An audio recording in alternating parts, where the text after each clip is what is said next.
বিসিবিতে চলছে নতুন পরিচালনা পর্ষদের সভা। বিতর্কের মুখে এনএসসি কোটা থেকে মনোনীত ইশফাক আহসানকে প্রত্যাহার। আজ ঘোষণা হবে নতুন পরিচালক। নারী ওয়ানডে বিশ্বকাপে নিজেদের দ্বিতীয় ম্যাচে আজ মাঠে নামবে বাংলাদেশ। প্রতিপক্ষ শক্তিশালী ইংল্যান্ড। ইতিবাচক খেলার প্রত্যাশা জ্যোতি মারুফাদের। জাতীয় দলের অনুশীলনে যোগ দিলেন হামজা চৌধুরী। হংকং চায়নার বিপক্ষে 2 ম্যাচে জয় তুলে নেয়ার প্রত্যয়। আজ রাতে আসছেন সমিত সোম। এবং বিশ্বকাপ বাছাই ম্যাচের আগে ফুটবলারদের ইনজুরি নিয়ে চিন্তায় 2 হেভিওয়েট ফ্রান্স স্পেন। খেলতে পারছেন না ইয়ামাল। এমবাপেকে নিয়েও আছে অনিশ্চয়তা।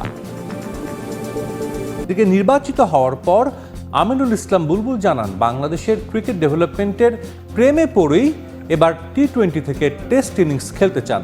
সবাইকে সঙ্গে নিয়ে দেশের ক্রিকেট এগিয়ে নেয়ার কথা জানিয়েছেন প্রেসিডেন্ট। বিসিবিকে দেখতে চান একটা পেশাদার বোর্ড হিসেবে। অন্যদিকে সহ সভাপতি নির্বাচিত হওয়া ফারুক আহমেদ আর পেছনে ফিরে তাকাতে চান না। বিভেদ ভুলে ক্রিকেট উন্নয়নে রাখতে চান ভূমিকা। প্রেস কনফারেন্স রুমে বসে আছেন আমিনুল ইসলাম বুলবুল। পাশেই এসে বসলেন ফারুক আহমেদ। ক্রিকেট বোর্ডে তার হারানো চেয়ারে এতদিন বসেছিলেন বুলবুল। নির্বাচনের হিসেব নিকেশে এবার দুজনই পাশাপাশি। বিনা প্রতিদ্বন্দ্বিতায় সভাপতি বুলবুল আর নাটকীয় প্রত্যাবর্তনে সহ সভাপতি ফারুক। আমি তার ফারুক ভাইয়ের আন্ডারে খেলেছি, আবার বিশ্বকাপে আমি ক্যাপ্টেন ছিলাম, ফারুক ভাই আমার আন্ডারে খেলেছে। সো এই আন্ডারস্ট্যান্ডিংটা, এই প্র্যাকটিসটা আমাদের বহু বছর ধরে হয়ে আছে। পূর্ণাঙ্গ বোর্ড হয়েছে, আমরা সামনের দিকে দেখতে চাই। আইসিসির চাকরি ছেড়ে একটা টি-20 ইনিংসের মতো স্বল্প সময়ের মধ্যে কার্যকর ভূমিকা রাখার প্রতিশ্রুতি দিয়ে বিসিবিতে যুক্ত হয়েছিলেন বুলবুল। কিন্তু ঘটনা প্রবাহে সেটাই এখন দীর্ঘমেয়াদের টেস্ট ইনিংস হতে চলেছে। চিন্তার জায়গাতেও তাই আসছে পরিবর্তন। এখানে কন্ট্রোভার্সি হয়তো নির্বাচনের আগে সব দেশে, সব জায়গায়, সব সেক্টরে হয়, বাট আমার জানা মতে আমরা বাংলাদেশ ক্রিকেট বোর্ডে যে কনস্টিটিউশন আছে, উইদিন দ্য কনস্টিটিউশন থেকেছি। চাকরিটা যেহেতু আমি ছেড়ে এসেছি, সো এই চাকরিটার ব্যাপারে আর কোনো চিন্তা করছি না। এখন একটাই ফোকাস, সেটা হচ্ছে বাংলাদেশ ক্রিকেট। এটা একটা জার্নির অংশ ধরে নিয়েছি। বাংলাদেশ ক্রিকেটের ডেভেলপমেন্টের প্রেমেও পড়ে গিয়েছি। যখন সাফল্যগুলো দেখতে পেলাম, সেই লোকটা আমি ছাড়তে পারিনি। আমাদের এই কনস্টিটিউশনে কিন্তু কোনো চেঞ্জ আসেনি, তো আমরা বেসড অন দি নিড আমরা অবশ্যই সেখানে কিছু চেঞ্জ। সবথেকে বড় চেঞ্জটা আমার কাছে মনে হয় যে আমাদের এই ক্রিকেট বোর্ডটা পুরুষতান্ত্রিক ক্রিকেট বোর্ড। এখানে ইমিডিয়েটলি আমাদের জেন্ডার ইকুয়েশনের জন্য আমাদের মনে হয় এখানে ফিমেল ডিরেক্টর দরকার আছে। নেক্সট বোর্ড মিটিং থেকে আমরা কোনো ফোন অ্যালাউ করবো না। হংকং চায়নার বিপক্ষে ম্যাচ খেলতে সকালে এসে বিকেলেই অনুশীলন করেছেন হামজা দেওয়ান চৌধুরী। 9 ও 14 অক্টোবর হংকং চায়নার বিপক্ষে জয় তুলে নিতে চান দেশের ফুটবলের পোস্টার বয়।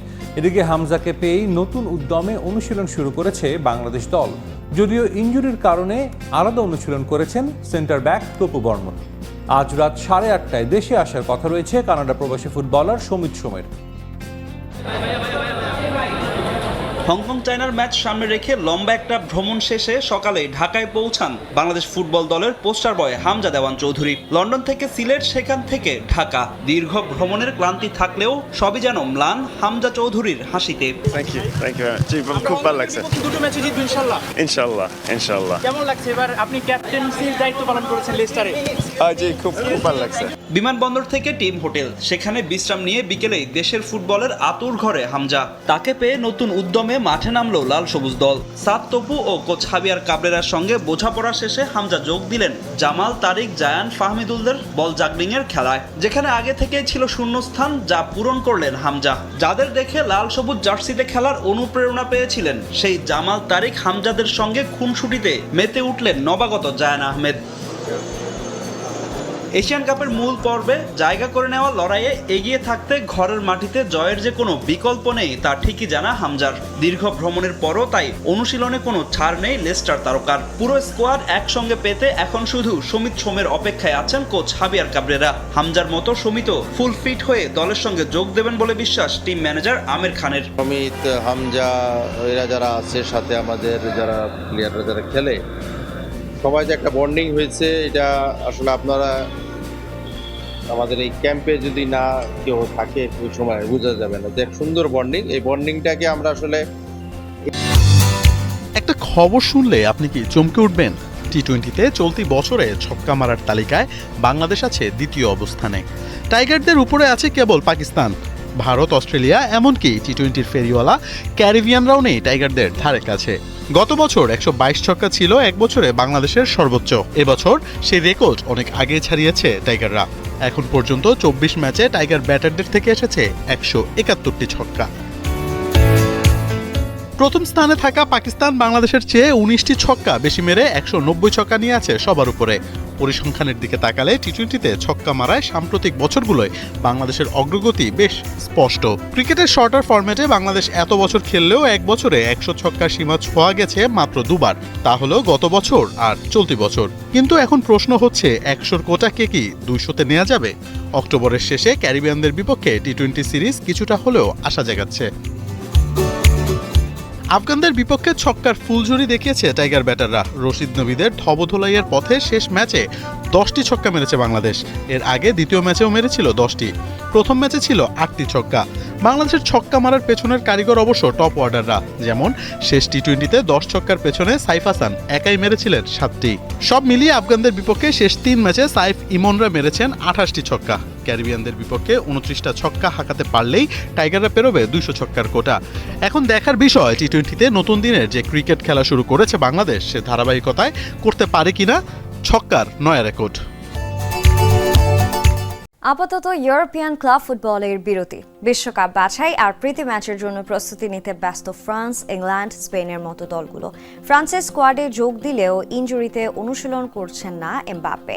এদিকে বিশ্বকাপে জায়গা করে নেওয়া উজবেকিস্তান দলের হেড কোচের দায়িত্ব নিয়েছেন বিশ্বকাপ জয়ী ইটালিয়ান তারকা ফ্যাবিও ক্যানাভারো।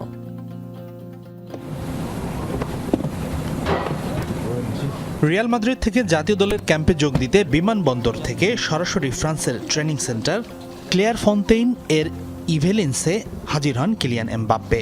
কিন্তু ভিয়ারিয়ালের বিপক্ষে রিয়ালের হয়ে সবশেষ ম্যাচে চোট পাওয়ায় অনুশীলন করেননি এমবাপ্পে। সবশেষ 10 ম্যাচে 14 গোল করা কিলিয়ানের ইনজুরি গুরুতর নয় নিশ্চিত করেছেন ফ্রান্সের কোচ দেশামস। বিশ্বকাপ বাছাই পর্বের ম্যাচে শনিবার আজারবাইজান ও মঙ্গলবার আইসল্যান্ডের মুখোমুখি হবে ফ্রান্স।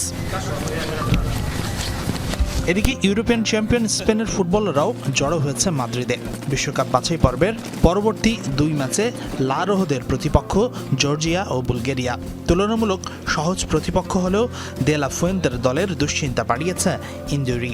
লামিনে ইয়ামাল আর কারভালের মতো ফুটবলারকে মিস করবে স্পেন। ইংল্যান্ডের স্টাফোর্ডশায়ারের সেন্ট জর্জেস পার্কে নির্ভর হয়ে সাইক্লিং করছেন ইংল্যান্ডের কোচ টমাস টুখল। কারণটা পরিষ্কার নয়, তবে দলে তেমন ইনজুরি সমস্যা না থাকায় হয়তো এতটা ফুরফুরে মেজাজে এই জার্মান ট্যাকটিশিয়ান। হ্যারি কেইন আছেন দারুণ ছন্দে। শুক্রবার ওয়েলসের বিপক্ষে প্রীতি ম্যাচ আর বুধবার লাটভিয়ার বিপক্ষে বিশ্বকাপ বাছাইয়ের ম্যাচে হট ফেভারিট হিসেবেই মাঠে নামবে থ্রি লায়ন্সরা।